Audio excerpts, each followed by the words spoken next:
कथावाचक कांड यूपी के इटावा में हुआ, लेकिन इस पर लखनऊ से उन्नाव तक सियासत हो रही है।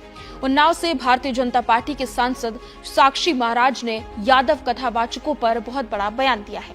ऐसी टिप्पणी उन्होंने की है जो राजनीति में नया भूचाल ला सकती है। दरअसल पीड़ित कथावाचक मुकुटमणि यादव का समाजवादी पार्टी और अन्य विपक्षी पार्टियां बचाव कर रही हैं। उन्हीं पर साक्षी महाराज ने सवाल उठा दिए और कहा कि एक आधार कार्ड में ब्राह्मण और दूसरे में यादव, क्या ये रोहिंग्या या आतंकवादी जो छिप कर रह रहे हैं? कथावाचक पर सवाल दागने के साथ साथ बीजेपी सांसद ने समाजवादी पार्टी के मुखिया अखिलेश यादव पर भी जमकर निशाना साधा। कहा कि वो और उनकी पार्टी सिर्फ समाज में जातिवाद फैला रही है। सपा तुष्टिकरण और जातिवाद पर ही टिकी हुई है। जब जब समाजवादी पार्टी सत्ता में रही या सत्ता से बाहर रही, तो जातिवाद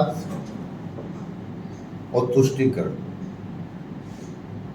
इनकी पार्टी की यही दो खंबे हैं जिस पर पार्टी टिकी हुई है, एक तुष्टिकरण, एक जातिवाद। भारतीय जनता पार्टी एकात्म मानववाद और अंत्योदय, हम एकात्म मानववाद अंत्योदय की बात करते हैं, यह तुष्टिकरण जातिवाद की बात करते हैं। इटावा की घटना भी ऐसी है, जिनकी उत्तराधिकारी कह रहे हैं उनके पास दो आधार कार्ड, एक में ब्राह्मण लिखा है, एक में यादव लिखा है। ये रोहंग्या है क्या, जो वेश बदल करके देश में रह रहे हैं?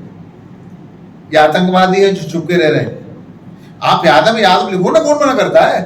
यादव लिख करके कथा करो, कौन रोक रहा है तुमको? मुझे कौन रोक रहा है? तो यहाँ गुणों से पूजा होती है, जाति से पूजा नहीं होती। जहां तक भागवत का कथा का प्रश्न है, तो भागवत के पहले वक्ता सुखदेव जी महाराज तो मल्ला जाति से, निषाद जाति से आते थे। आज तक तो ब्राह्मण ने नहीं कहा अगर ये निषादों की लिखी हुई भागवत है हम इसको नहीं छुएंगे। हमारे अंदर यादव ब्राह्मण ठाकुर कहां से आ गया? परंतु ये अखिलेश की पार्टी, उनके दिमाग में है जातिवाद। जातिवाद का जहर घोल घोल के राजनीति करना चाहते हैं। पर याद रहे, अब देश की जनता जाग गई है। अगर हम जातिवाद को देखते तो मोहन यादव को मुख्यमंत्री बनाते क्या?